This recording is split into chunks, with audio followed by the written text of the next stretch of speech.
Imran Khan jail से बाहर आएंगे या नहीं, हामिद मीर का तज्जिया।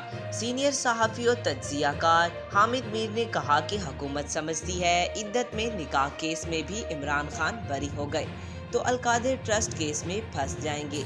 इमरान खान का फिलहाल बाहर आना मुश्किल नजर आता है। इमरान खान के खिलाफ नए केस बनाने की भी तैयारियां की जा रही हैं।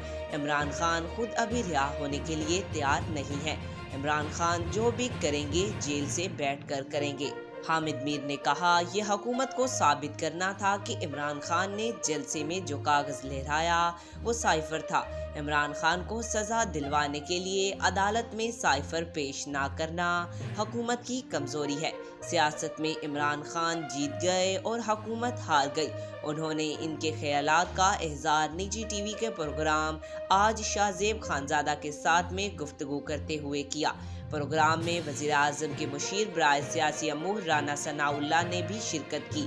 आज तक के लिए इतना ही। मज़ीद ऐसी मालूमाती वीडियो देखने के लिए हमारे चैनल को सब्सक्राइब करें।